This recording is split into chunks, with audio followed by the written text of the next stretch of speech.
Assalamualaikum warahmatullahi wabarakatuh. Di kesempatan kali ini, kami akan mempresentasikan hasil ujian akhir semester kami di mata kuliah pemrograman perangkat bergerak. Sebelumnya, saya mengucapkan terima kasih kepada Bapak Bagja Nugraha STFKOM selaku dosen pengampu mata kuliah pemrograman perangkat bergerak. Oke, untuk proyek kali ini, proyek kelompok kami yaitu aplikasi Presiden Karyawan. Nah, sebelum langsung kepada penjelasan dari hasil proyek kami, izinkan kami untuk memperkenalkan diri terlebih dahulu. Perkenalkan, nama saya Muhammad Afsal Faiz Destian dengan nomor NPM 22106312519 dan juga teman saya. Perkenalkan, nama saya Fahri Firdaus Paung dengan 3 digit NPM terakhir yaitu 048. Saya Stephanie Silva Selawati dengan 3 digit NPM 032. Nah, saya dengan dua teman saya yaitu Fahri dan Stefani akan menjelaskan dari awal hingga akhir proyek kami yaitu aplikasi Presiden Karyawan. Nah, untuk pertama kali akan dijelaskan langsung oleh Fahri. Para Fahri, dipersilakan. Baik, terima kasih. Oke, pertama-tama kita akan melakukan demo aplikasi terlebih dahulu. Dari awal, melakukan login, register, hingga kita melakukan absensi karyawannya. Oke, saya akan melakukan share screen terlebih dahulu. Apakah share screen saya sudah terlihat? Oke, sudah. Oke, sebelum dimulai, mungkin saya akan menjelaskan terlebih dahulu kita menggunakan stack apa. Jadi untuk eh, front-end sendiri kita melakukan Flutter ya, seperti yang disuruh. Lalu untuk back-end sendiri kita menggunakan Laravel untuk server back-end-nya. Nah, lalu di sini terdapat dari Laravel ini sendiri untuk melakukan register dan juga login. Nah, di sini saya akan mencoba untuk melakukan register terlebih dahulu. Nah, di sini kita masukkan nama kita untuk melakukan register terlebih dahulu. Kita masukkan misalkan official, kita masukkan juga emailnya, uh, official 13 dan passwordnya juga kita masukkan. Kita juga masukkan untuk confirm passwordnya juga. Nah, lalu kita bisa langsung menekan registernya.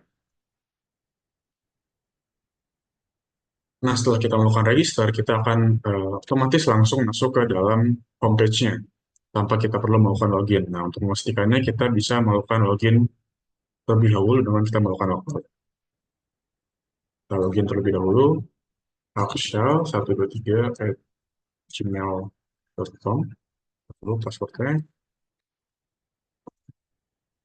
Nah, kita tinggal tekan loginnya. Nah, di sini sudah masuk ya. Ini adalah rangka presensinya. Kenapa Axel tidak ada? Dikarenakan Axel belum melakukan presensi. Nah, lalu di sini kita bisa melihat daftar usernya. Di sini ada nama Axel ya. Nah, lalu di sini juga ada untuk melakukan tambah user. Jadi kita bisa melakukan tambah user tanpa melakukan logout dulu. Kita bisa coba langsung saja. Nah, di sini kita masukkan namanya, Stephanie, emailnya, step 123. Lalu kita masukkan juga, sorry, 1, 2, 3, 4, 5, 6, 7, 8. Kita submit saja langsung. Nah, di sini udah kelihatan ya, Jaksel, Stephanie, dan juga nama saya sendiri. Nah, itu saja mungkin penjelasan demo dari backend Laravel.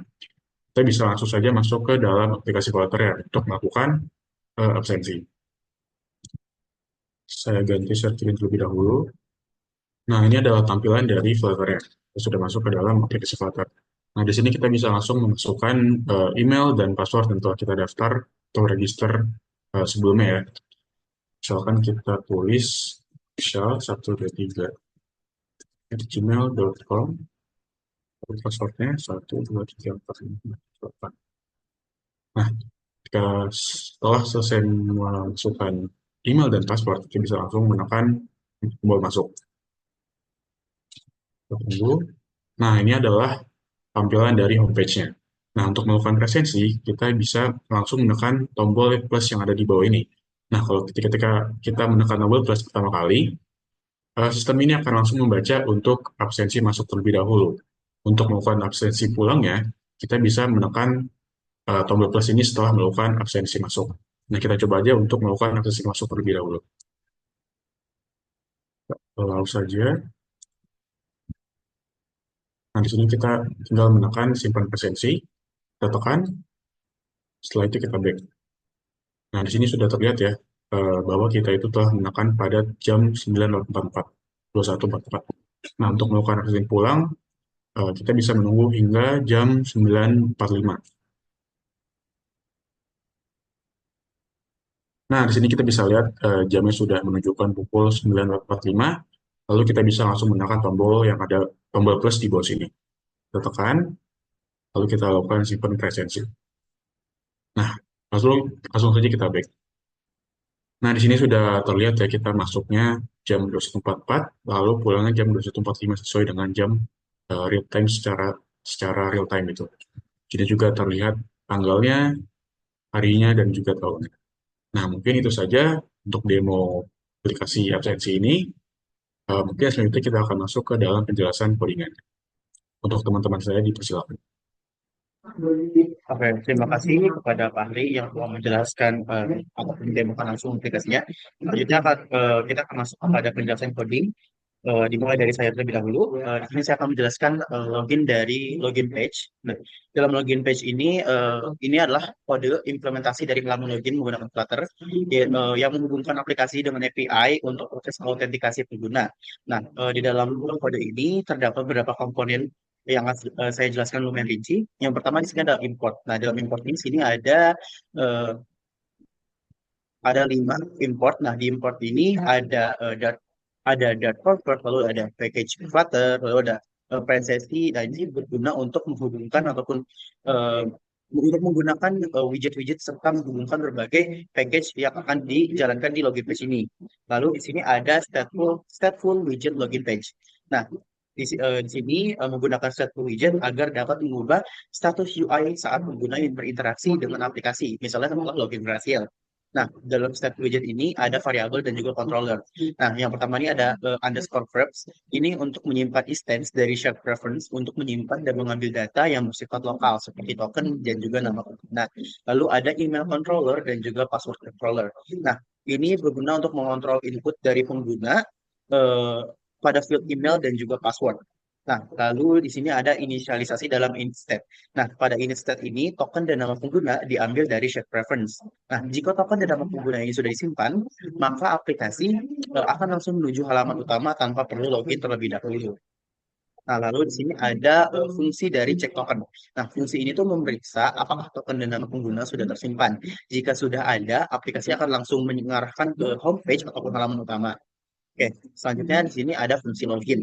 Nah, fungsi login ini digunakan untuk mengirim permintaan HTTP post ke API untuk memverifikasi email dan password yang dimasukkan oleh pengguna. Nah, jika berhasil, aplikasi akan menerima respon yang berisi token dan nama pengguna yang kemudian disimpan kepada shared preference menggunakan fungsi save user. Nah, di sini ada kode 401. Jadi jika status kode 401 ini, maka akan muncul pesan kesalahan bahwa email ataupun password salah seperti itu.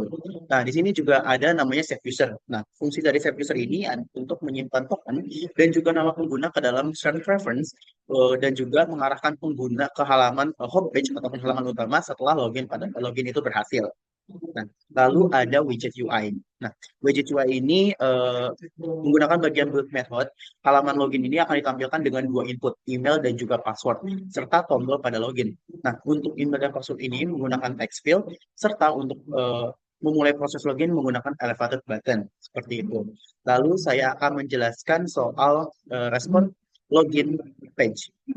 Nah, respon login page ini digunakan untuk memparsing dan juga mengonversi data JSON yang diterima dari API untuk login dan juga mengelola model data yang diterima yaitu login respon model yang berisi informasi tentang status login pengguna serta data pengguna.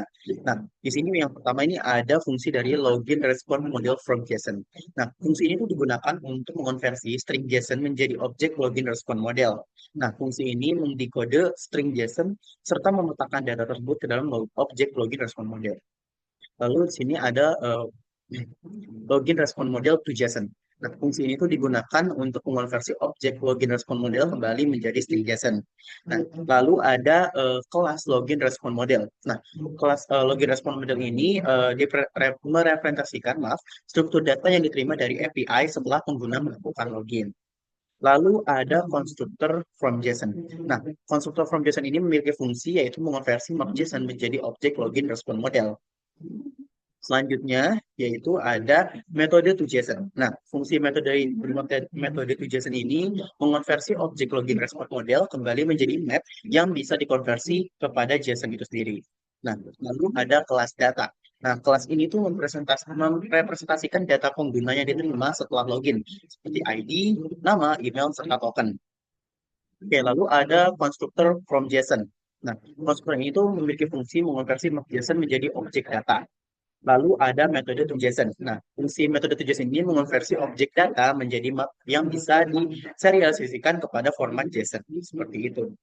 Oke, selanjutnya setelah login saya jelaskan, saya akan menjelaskan homepage atau halaman utama. Nah, di dalam halaman utama ini atau homepage terdapat hampir sama di awal terdapat import atau kelas import dan juga hampir sama kelas-kelasnya, hanya berbeda sedikit dari login page. Nah, di sini saya akan menjelaskan komponen utamanya. Yang pertama ada management state. Nah, aplikasi ini tuh menggunakan state widget dan juga kelas state underscore homepage state untuk mengelola state termasuk pengambilan dan juga tampilan data presensi. Lalu juga ada pengambilan data atau API call. Di sini ada get data. Nah, fungsi get data ini bertanggung jawab untuk melakukan permintaan ke HTTP GET ke API menggunakan token yang disimpan di shared preference. Nah, lalu ada di sini respon dari API ini kemudian diurai atau diparsing dan data dipisahkan menjadi presensi hari ini dan juga riwayat presensi ataupun riwayat. Seperti itu.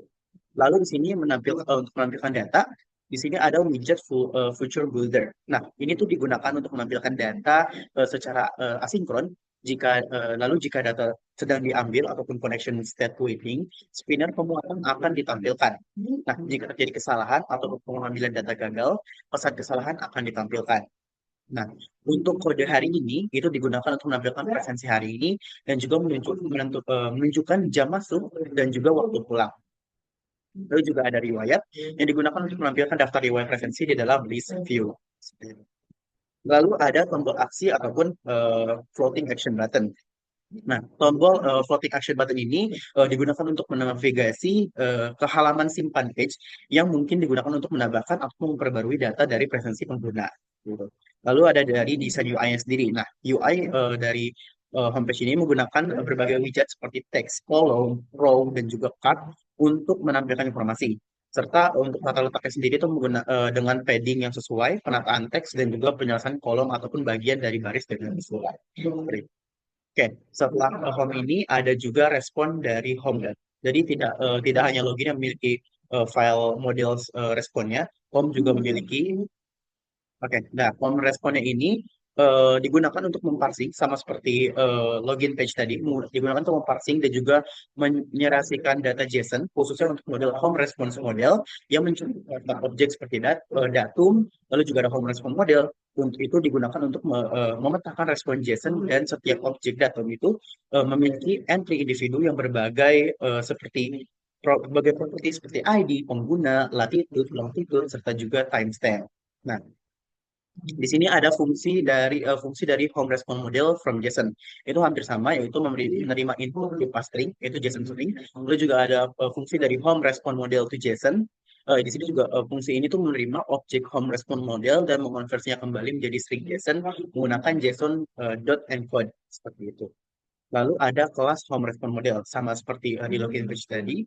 Lalu ada kelas datum. Nah, kelas datum ini tuh memiliki properti seperti ID, user ID, latitude, longitude, ataupun tanggal masuk, jam pulang, dan juga timestamp. Lalu juga ada isi hari ini, yaitu adalah boolean yang menunjukkan apakah entry tersebut berhubungan yang dengan hari ini. Lalu ada constructor from JSON. Ini sama seperti login page tadi, yaitu mengonversi objek JSON menjadi instansi data ataupun constructor datum ataupun kelas datum.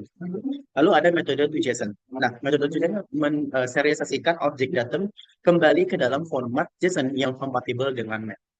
Oke, itu penjelasan untuk home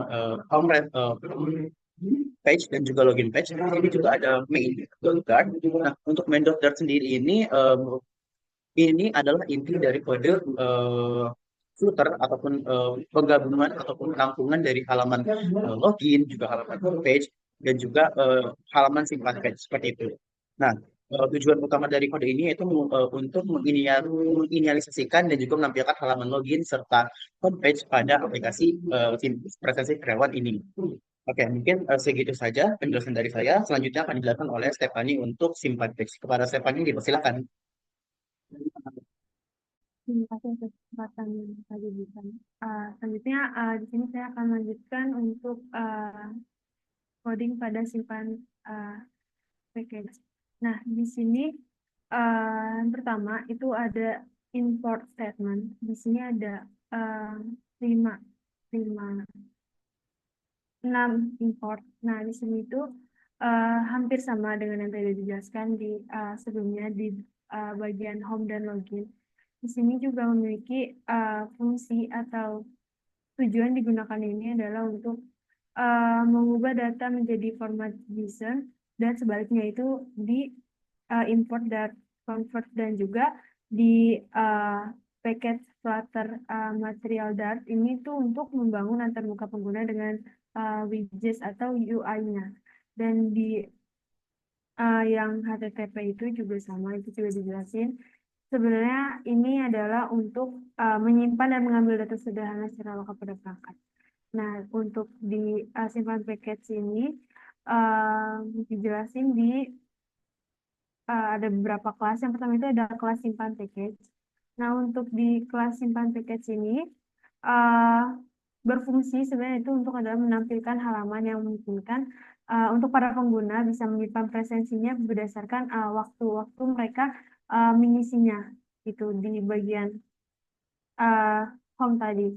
Terus juga di halaman ini itu memiliki fitur buat kita bisa membaca token dari share preference dan mengirim waktu presensi ke API servernya.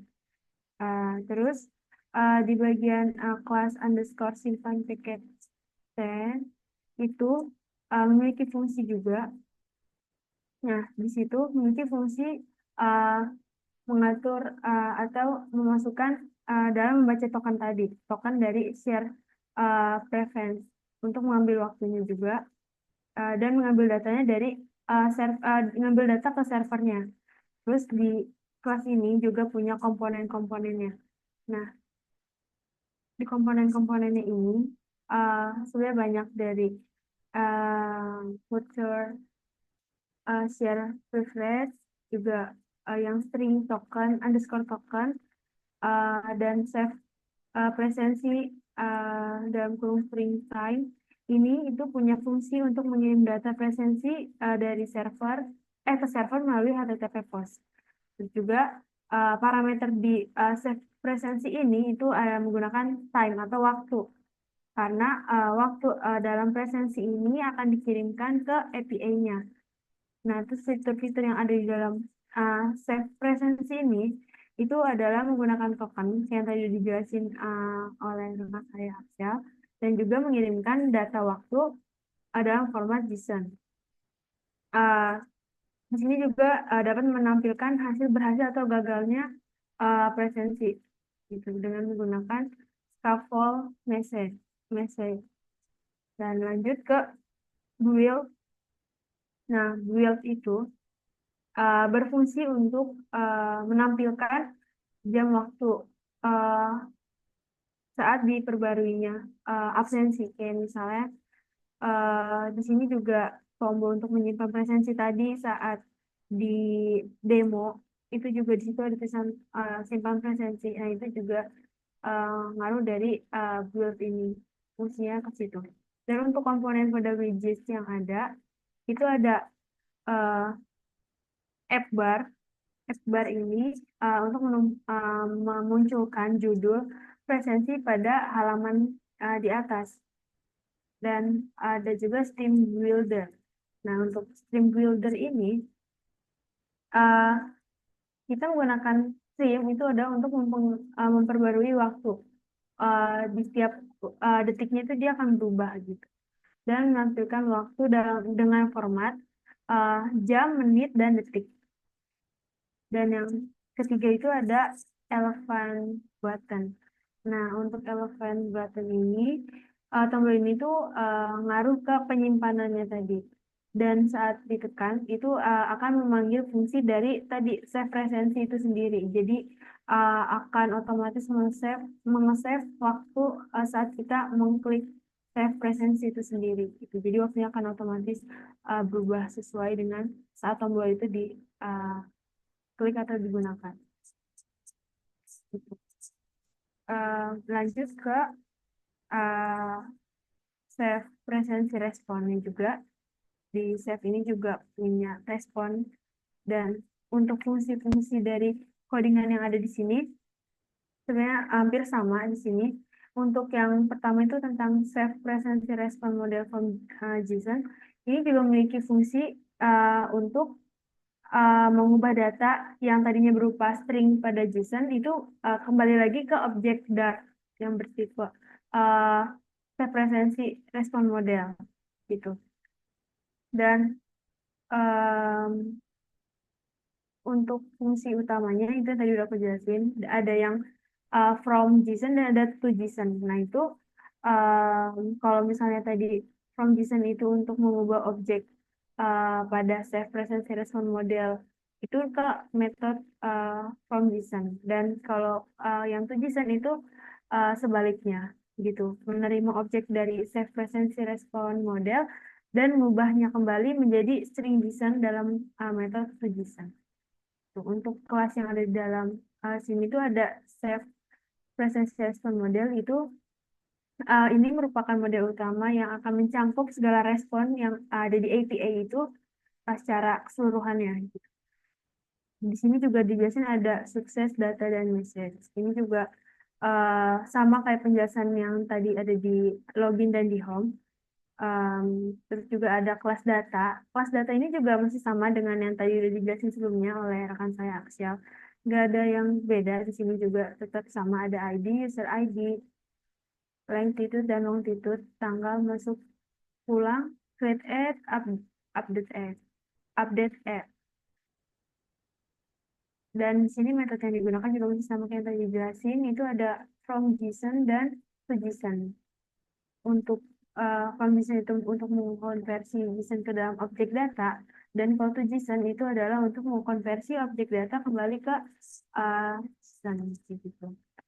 Untuk di sini hasil inputnya nanti itu akan keluar kalau misalnya berhasil itu si ID ini akan mempresentasikan data yang udah di input gitu, sesuai dengan apa yang udah di input dari tadi ID, user ID dan keluar masuknya dan waktu update mereka. Itu untuk penjelasan dari referensi respon. Untuk selanjutnya aku serahkan ke